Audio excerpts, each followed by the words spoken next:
누가복음 19장 말씀입니다.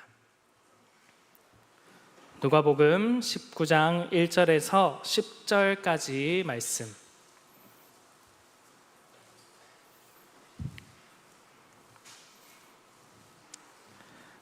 우리 한 절씩 교독해서 읽도록 하겠습니다. 예수께서 여리고로 들어가 지나가시더라.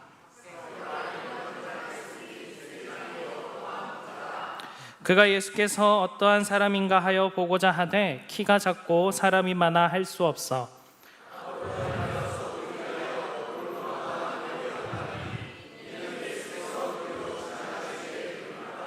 예수께서 그곳에 이르사 쳐다보시고 이르시되 삭개오야 속히 내려오라 내가 오늘 내 집에 유하여야 하겠다 하시니 뭇사람이 보고 수군거려 이르되 저가 죄인의 집에 유하러 들어갔도다 하더라.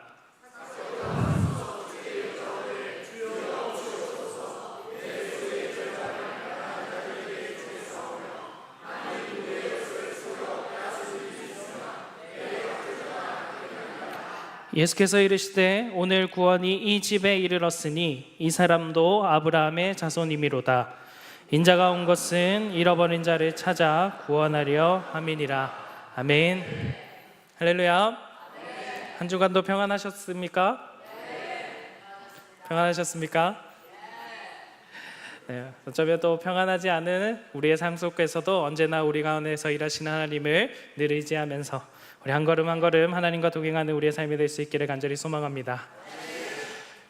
네, 지난주 금요일 날 우리 강혜성 목사님께서 시험을 치고 온 저희 둘에게 시험에 시자도 꺼내지 말라고 하셨어요. 그죠? 그랬더니 정말 참 잘 순종하셔서 시험에 시자는 안 꺼내시는데 그 시험자만 빼고 다 물어보시더라고요. 잘 보고 오셨냐? 합격은 하셨냐? 점수가 될 것 같으냐? 많이들 여쭤보십니다. 이 자리에서 말씀드릴 수 있는 건 저희 나름대로는 최선을 다했고 그 점수의 결과는 하나님의 은혜로 주어질 것임을 우리가 믿음으로 취하고 8월이 될 때까지는 이제 묻지 말아주시면 8월이 되면 저희가 때가 되어서 저희의 표정과 또 교회 행정의 절차를 따라서 알게 되시리라 생각이 듭니다. 되면야 참 감사하겠지만 또 되지 않으실지라도 또 그때가 하나님께 있음 우리가 믿음으로 또 받아들일 수 있도록 또한 계속해서 기도해 주시기를 부탁드리겠습니다.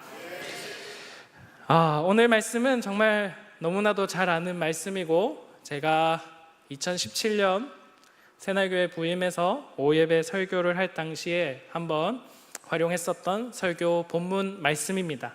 그때는 우리가 짧게 한 가지 내용으로 살펴보았었는데요. 오늘은 조금 더 다양한 시선으로 오늘 말씀을 조금 살펴보고자 합니다. 어느 날 예수님께서 예루살렘으로 가시기 위해 이 여리고라는 도시를 지나가시게 되었습니다. 삭개오는 바로 그 여리고에 살고 있었는데 그는 비록 키가 작은 편이었지만 부자였고요. 직업은 세리장이었습니다. 이것이 오늘 우리가 삭개오라는 사람에서 관해서 알고 있는 전부입니다. 그런데 이 삭개오를 바라보는 다른 사람들과 예수님의 시각은 전혀 달랐습니다. 이 삭개오와 함께 여리고에 살고 있던 사람들은 그를 창기나 다른 흉악한 범죄와 동일한 죄인으로 취급하고 있었습니다. 왜냐하면 그가 이 세리들 중에서도 우두머리였고 또 부유했기 때문입니다. 당시 세리들은 로마 정부를 대신해서 세금을 거두는 일을 하고 있었는데 문제는 그들이 이 로마 정부에서 요구하는 세금보다 훨씬 더 많은 세금을 거두어서 그 나머지를 착취하는 데 있었습니다. 그러니까 당시 사람들에게 세리는 로마의 빌부터 같은 동족을 압제하고 착취하는 사람들의 대명사가 되었던 것입니다. 삭개오는 그 세리들 중에서도 우두머리였으니까 사람들의 증오와 멸시의 대상이 되는 것은 당연한 일이었죠. 게다가 그는 부자였습니다. 이 동족의 세금을 착취해서 그 재물을 모았다는 거죠. 그렇기 때문에 예수님께서 삭개오의 집에 들어가실 때에 사람들이 예수님을 가리키면서 그가 죄인의 손님이 되어 들어갔다라고 수군거릴 수밖에 없었던 겁니다. 그러나 예수님께서는 사람들과는 달리 이 삭개오를 자신이 찾고 계신 잃어버린 자로 보셨습니다. 예수님께서는 세리장이나 부자라는 포장 속에 감추어졌던 이 삭개오의 영혼을 바라보신 것입니다. 삭개오는 세리장이나 부자이기 이전에 하나님의 나라에서는 잃어버린 자였습니다.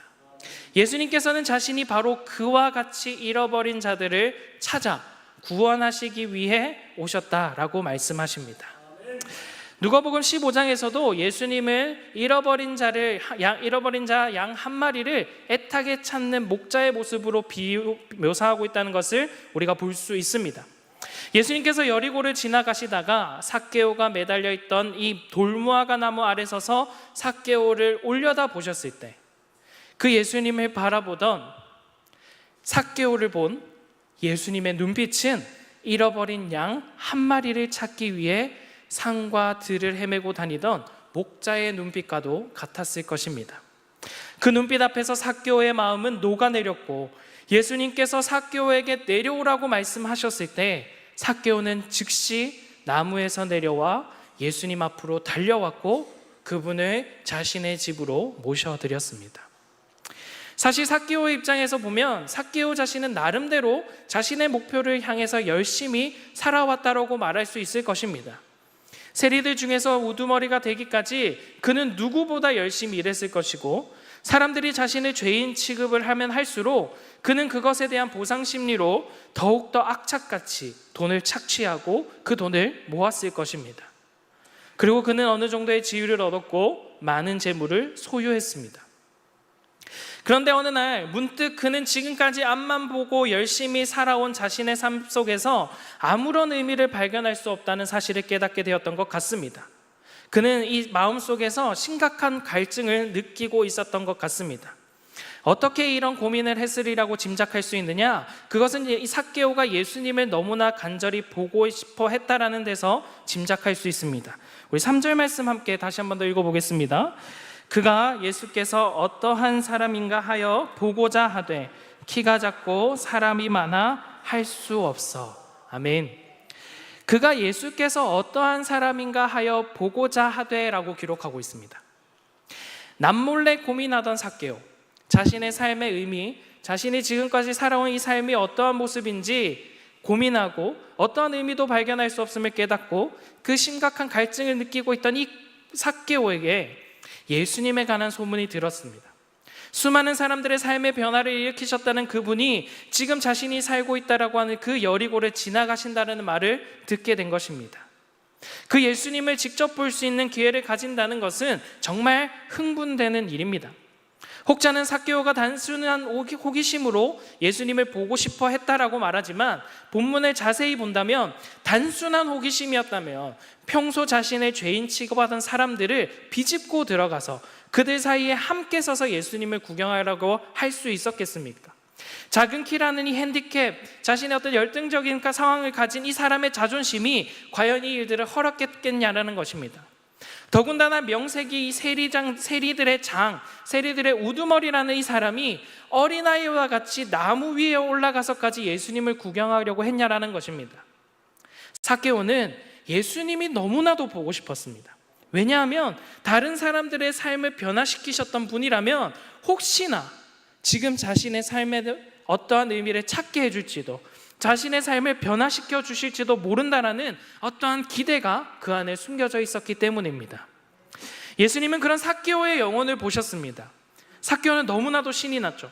지금까지 자신이 살아오면서 포장되었던 것들에 간추어져 있던 이 자신의 헐벗은 영혼을 진정한 사랑의 눈빛으로 바라봐준 사람이 이 예수님이 처음이었기 때문입니다. 삭개오는 신이 나서 예수님을 자신의 집으로 모시게 됩니다. 그러나 그는 결국 예수님을 자신의 마음의 집으로 모셨던 것입니다. 그것이 바로 삭개오가 체험한 구원이었습니다. 우리는 많은 사람들과 어울려 살아갑니다. 그러나 사람들은 언제나 나를 포장한 내 삶의 껍데기만을 볼 수 있을 뿐입니다. 그들은 그 옛날 삭개오를 죄인 취급했던 것처럼 내 껍데기만을 보고 나 또한 좋은 사람, 나쁜 사람, 혹은 신뢰할 만한 사람, 믿지 못할 사람, 혹은 성공한 사람, 실패한 사람, 혹은 존경할 만한 사람, 바보 같은 사람이라고 평가합니다. 그들은 내 안에 감추어진 내 영혼의 문제를 들여다보지 못합니다. 나 역시 마찬가지죠. 누구도 내 마음의 문제를 바라보지 못합니다. 내가 내 속에서 얼마나 아파하는지, 내가 얼마나 목말라 하는지, 내가 얼마나 굶주리고 있는지, 내가 얼마나 고통받고 있는지, 얼마나 내가 치열하게 힘들게 싸워가고 있는지, 얼마나 몸부림치고 있는지, 얼마나 힘겹게 버티고 있는지 사람들은 알 수 없습니다. 그러나 예수님은 다릅니다. 그분은 포장 속에 감추어진 나의 영혼을 바라보십니다. 그분은 내 삶의 껍데기를 보고 나를 좋은 사람, 나쁜 사람, 혹은 신뢰할 만한 사람, 믿지 못할 사람, 혹은 성공하는 사람, 실패한 사람, 존경할 사람, 바보 같은 사람으로 결코 평가하지 않습니다. 유명한 찬양 사역자인 박종호 장로님께서 부르신 바닥에 새긴 사랑이라는 찬양이 있습니다. 요한복음 8장에서 간음하다가 현장에서 잡혀와 예수님 앞에 내동댕이 쳤던 이 여인, 이 바닥에 새긴 사랑이라는 찬양은 그 여인의 노래를 담고 있습니다. 사람들은 그 여인의 삶의 포장만을 볼 수 있을 뿐입니다. 그래서 그녀는 사람들에게 돌로 쳐 죽여야 할 죄인일 뿐이었죠.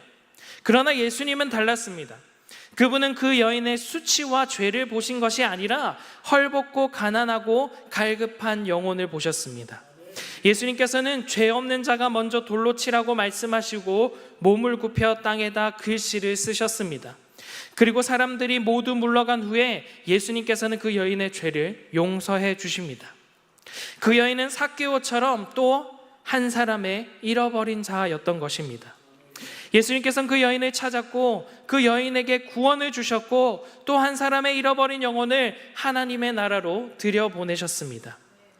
박종호 장로님은 이렇게 노래합니다. 사람들은 나의 죄를 보고 주는 나의 아픔을 보네. 그들은 내게 손가락질하고 주는 나를 감싸주네. 죄 없는 이가 먼저 치라. 바닥에 새긴 사랑 십자가에 다시 새겨 나의 생명을 구하네. 감출 수 없는 나의 허물을 자신을 버려 덮으시고 피할 곳 없는 나의 영혼을 십자가에 숨기시네. 나의 수치와 죽음을 대신 당하신 그의 십자가 뒤로 죄 없는 이 예수 그 십자가 뒤로.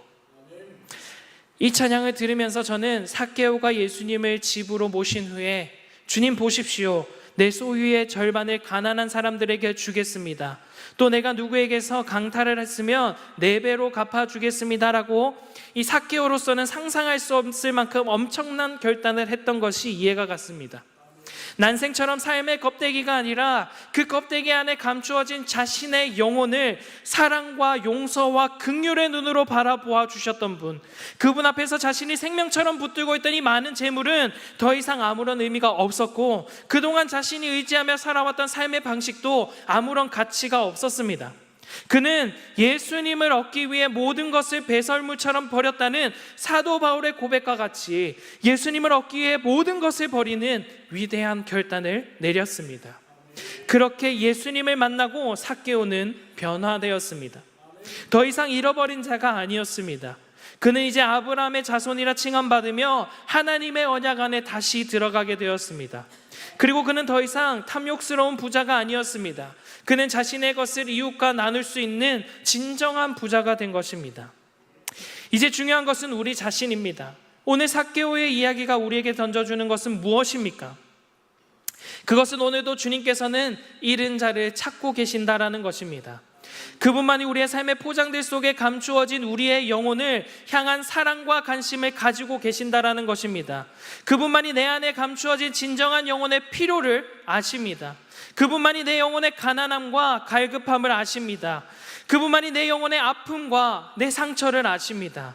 그분만이 내 영혼을 다시 살리고 나를 치유하시고 변화시킬 수 있는 분이십니다.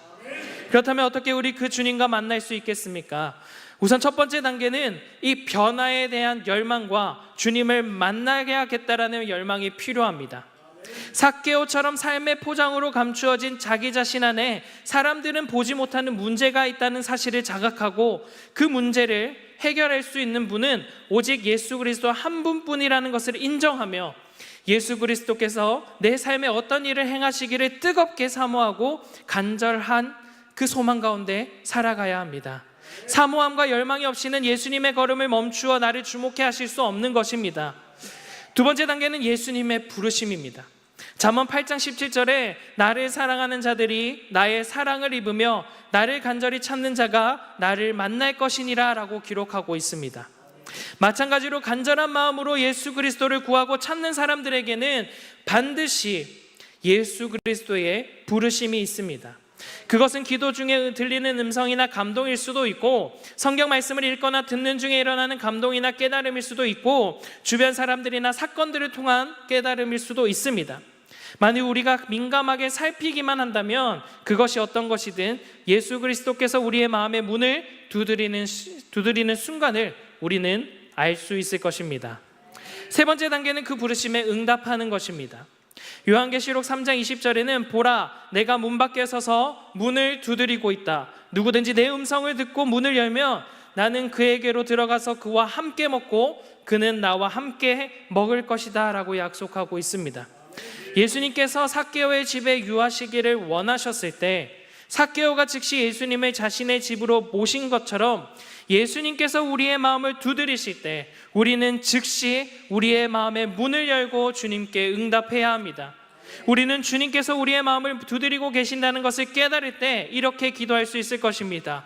네, 주님, 내가 내 마음의 문을 활짝 열겠습니다. 나의 마음에 오시옵소서. 그리고 나를 변화시켜 주시옵소서. 나를 고쳐 주옵소서. 나를 바꾸어 주옵소서. 나를 새롭게 해 주옵소서. 내 안에서 큰 일을 행하시옵소서. 네 번째 단계는 결단과 헌신의 단계입니다. 삭개오가 예수님을 자신의 집에 모셔드린 후에 모두가 기절할 만한 결단을 했던 것을 기억해 보시기 바랍니다. 삭개오에게 있어서는 결코 쉬운 결단이 아니었습니다. 그러나 그는 결단을 했고 그때 주님께서는 그의 구원을 확증해 주셨습니다. 맥스 디플이라는 사람이 있습니다. 이 사람은 결국 우리가 그대로 남아있는 한 우리는 우리가 원하는 사람이 될 수 없다는 사실을 기억해야 한다라고 말했습니다. 의지적인 결단이 얼마나 중요한 것인가를 보여주는 말입니다. 우리가 변화되지 못하는 가장 큰 이유가 바로 의지적인 결단이 없거나 약하기 때문입니다. 끊어야 할 것은 끊고 버려야 할 것은 버려야 합니다. 결단해야 할 것을 결단하지 않으면서 변화되기를 기대한다는 것은 너무나도 큰 모순인 것이죠. 변화되고 싶다거나 새로워지고 싶다는 생각만으로는 부족합니다. 삭개오와 같은 위대한 결단이 필요합니다. 그 결단에 따라서 우리는 잃어버린 자로 살 수도 있고 영적인 아브라함의 자손으로 살아갈 수도 있는 것입니다. 사랑하는 여러분, 오직 예수 그리스도만이 나를 변화시키실 수 있으며 오직 그분만이 나를 새롭게 하실 수 있으며 그분만이 내 영혼의 문제를 해결하실 수 있습니다. 주님을 향한 변화의 열망을 가지시기를 간절히 소망합니다. 그분의 부르심을 발견하시기를 소망합니다. 그 부르심에 응답하시기를 소망합니다. 그리고 의지적인 결단과 헌신을 주님께 드리시기를 원합니다. 그렇다면 주님께서는 우리와 우리 삶에 크고도 놀라운 일을 행하실 줄 믿습니다. 삭개오가 예수님을 자신의 집에 모시고 환영하기까지에는 어려움이 많았습니다. 자신의 키가 작아서 예수님을 보기가 어려웠을 뿐만 아니라 사람들이 많은 것도 방해가 되었습니다. 그러나 삭개오는 모든 난관을 극복하고 예수님을 만나 자신의 집에 모시고 환영했습니다. 예수님을 영접하려면 삭개오가 돌무화과 나무 위로 올라가듯 적극적인 행동이 있어야 합니다.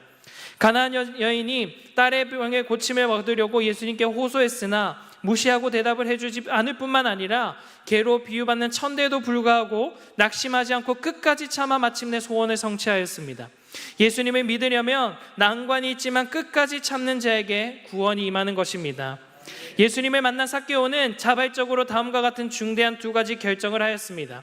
하나는 가나안 이웃에게 소유한 절반을 나누어 주겠다는 것이고 다른 하나는 남의 것을 속여 빼앗은 것이 있다면 4배로 갚겠다는 것입니다. 삭개오는 예수님을 영접함으로 자신의 인생에 삶의 변화가 일어남으로 말미암아 자기의 잘못을 회개하는 역사가 그리고 이웃을 불쌍히 여기는 마음이 그 안에 일어나게 된 것입니다. 회개란 하나님의 은혜에 감격한 자발적인 행위인과 동시에 어떠한 강압에서 억지로 하는 것이 아닙니다. 예수님은 삭개오의 고백에서 회개를 확인하시고 구원을 선포하신 것입니다. 오늘도 예수 그리스도를 믿고 회개하는 자에게 하나님은 구원을 선포하십니다. 그가 육적으로는 유대인이었으나 이제는 영적으로도 아브라함의 자손이 되었습니다. 아브라함의 자손으로 확인되는 것은 곧 하늘나라를 상속받는 것을 뜻합니다. 우리도 예수 그리스도를 믿고 영접하여 약속된 하늘나라의 축복을 누리는 삶이 되시기를 간절히 소망합니다. 그리고 예수님은 잃어버린 자를 찾는 데 관심을 두십니다. 삭개오의 관직이나 부에 대해서, 또 돌무화과 나무에 올라간 열심에 대하여 관심을 표현하지 않으셨습니다. 인자가 온 것은 잃어버린 자를 찾아 구원하려 함이니라 라고 말씀하셨고, 양 100마리가 있는데 그 중에 하나를 잃으면 99마리를 들에 두고 그 잃은 것을 찾아내기까지 찾아다니지 아니하겠느냐라고 하신 말씀들을 볼 때 바로 예수님께서는 잃어버린 한 마리의 양에 관심을 두고 계시는 것입니다. 삭개오가 아브라함의 자손이여 잃어버린 자이기 때문에 관심을 가지고 삭개오에게 찾아오신 것입니다.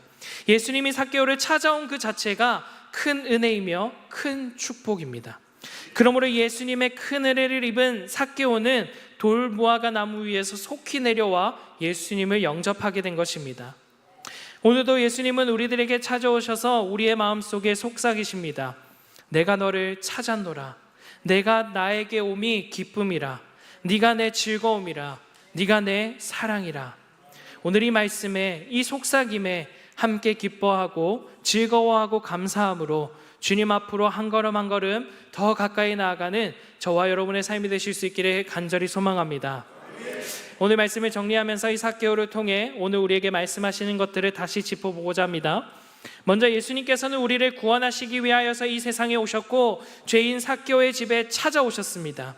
예수님께서는 잃어버린 자를 찾아 구원하시기 위해 오셨습니다. 그렇게 삭개오를 만났고 삭개오와의 만남을 통해 삭개오는 영원한 생명의 길로 아브라함의 자손으로 구원을 선물로 받았습니다. 우리도 예수님과 같이 잃어버린 자를 찾는 데 관심을 가지고 기도하며 내 가족과 이웃에게 복음을 증거하는 성도가 될 수 있기를 소망합니다. 포기치 않으시는 예수님과 같이 예수님께서 이르시되 내가 다른 동네 들에서도 하나님의 나라 복음을 전하여야 하리니 나는 이 일을 위해 보내심을 받았노라 하시고 갈릴리 여러 회당에서 전도하시더라 라는 이 말씀과 같이 우리의 삶의 여정의 모든 순간이 닿을 때까지 우리가 받은 선물, 그 복음을 전하고 잃어버린 자를 찾아 구원하시기 위해 힘쓰는 예수 그리스도를 닮아서 가시기를 간절히 소망합니다.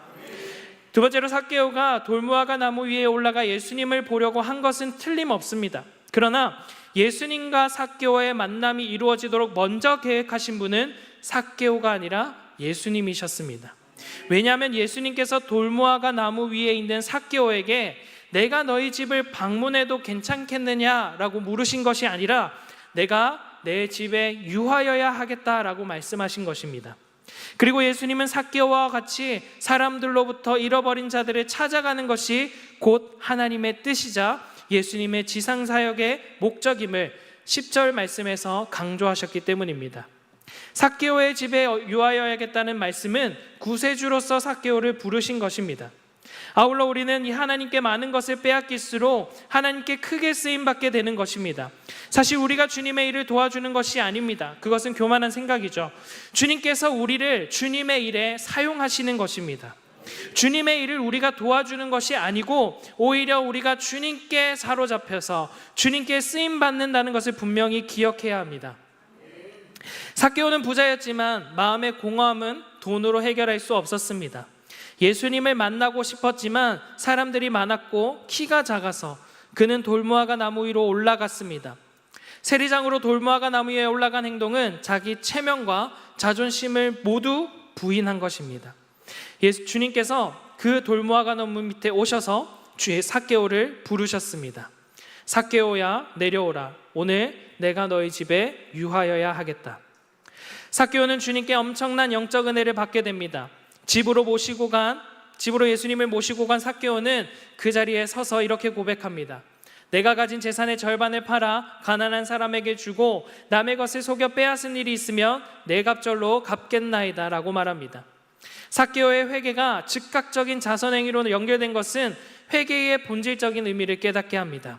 내가 너희에게 이르노니 이와 같이 죄인 한 사람이 회개하면 하늘에서는 회개할 것 없는 의인 99으로 말미암아 기뻐하는 것보다 더하리라 라고 누가복음 15장 7절 말씀에 기록하고 있습니다.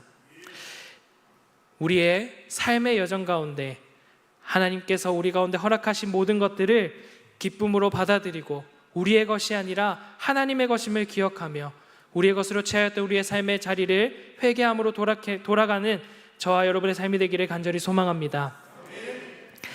네 번째로 삭개오라는 이름의 뜻은 청결한 삶, 순결, 순수함이라는 의미를 가지고 있습니다. 예수님의 부름에 단번에 순종한 그의 행위는 이름이 말해주듯 순수한 모습을 잘 대변해 줍니다. 삭개오의 인생에 엄청난 변화가 왔습니다. 그것은 주님이 삭개오에게서 속에 있는 온갖 더러운 것들을 제거하신 사건입니다. 주님께서 깨끗하게 하셨습니다.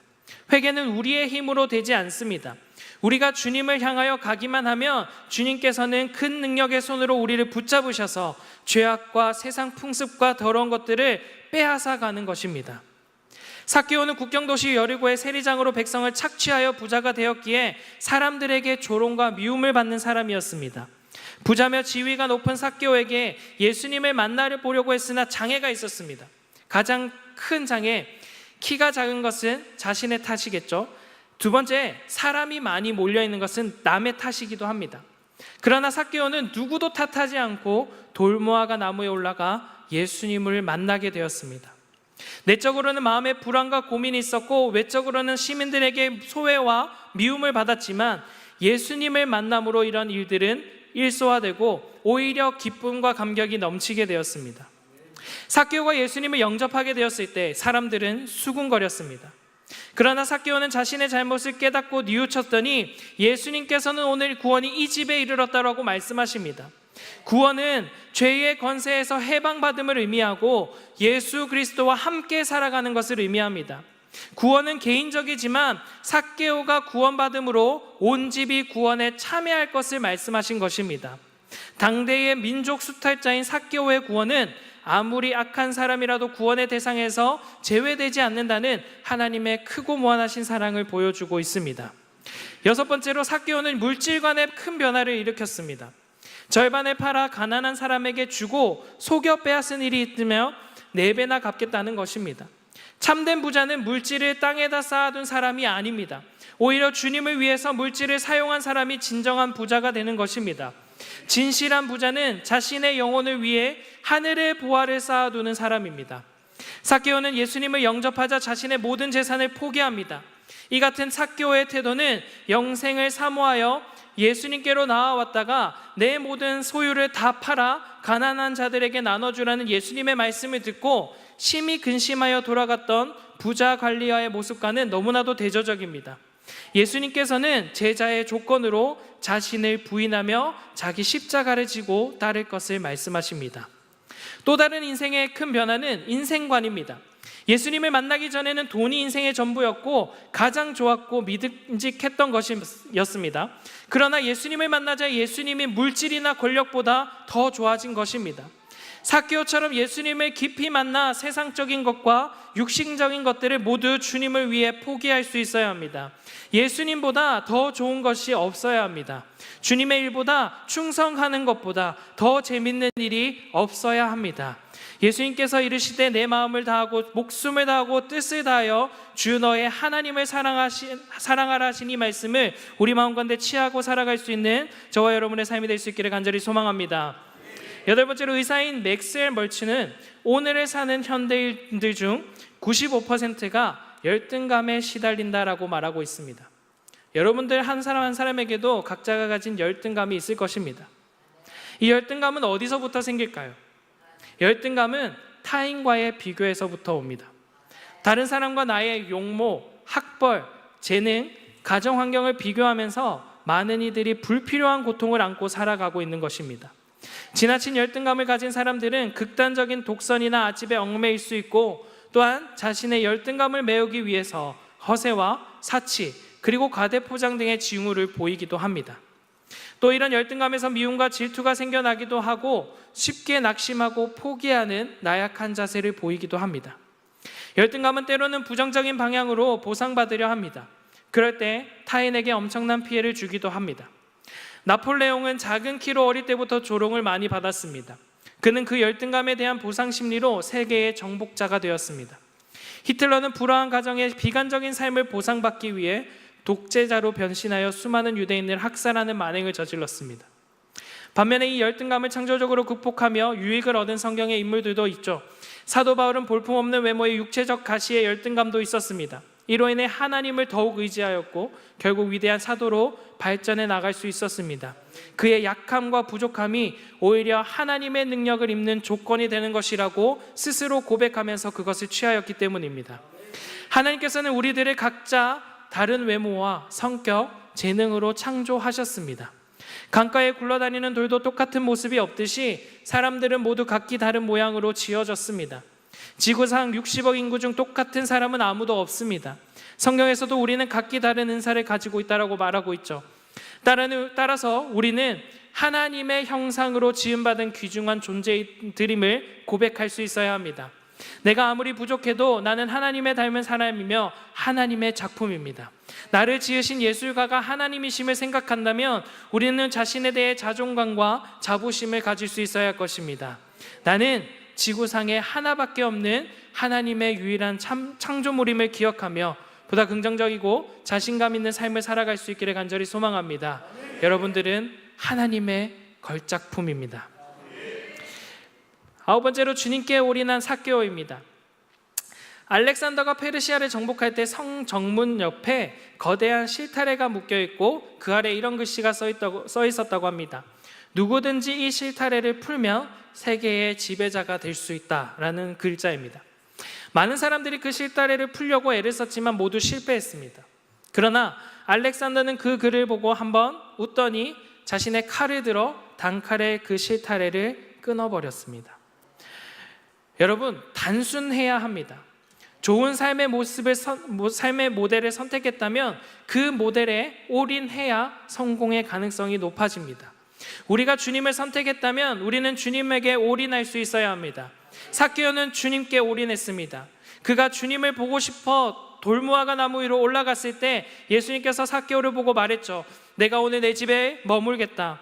삭개오는 주님의 자신의 이름을 아는 것을 보고 깜짝 놀라는 것입니다.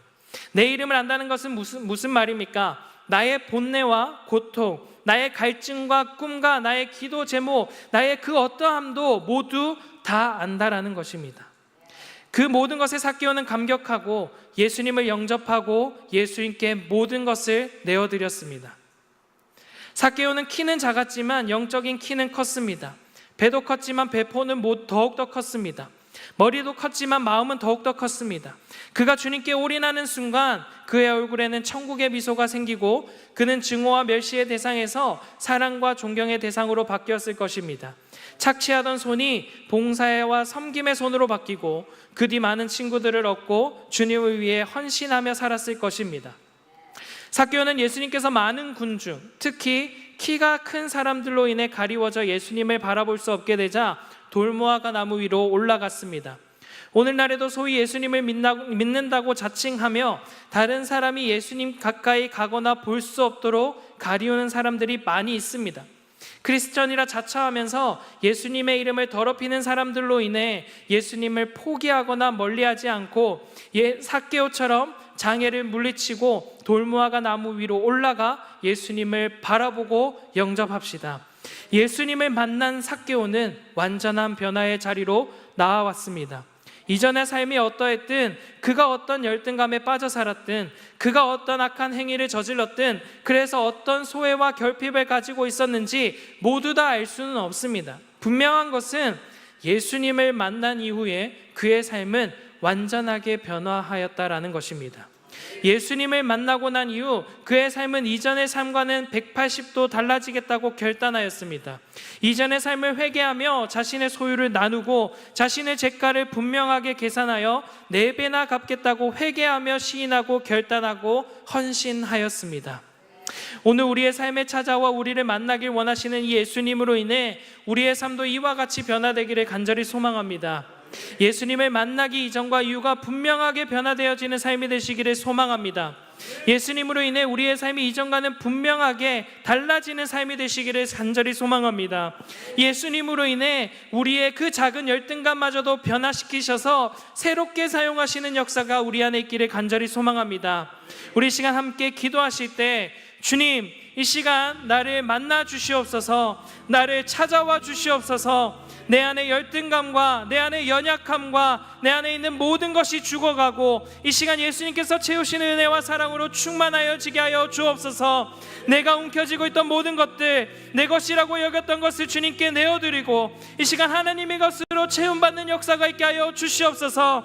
그 예수님을 만난 삭개오와 같이 모든 것을 드리고 완전하게 변화되어 새 사람으로 살아가는 우리의 삶이 되게 해달라고 우리 시간 주여 한번 외치며 함께 기도하겠습니다.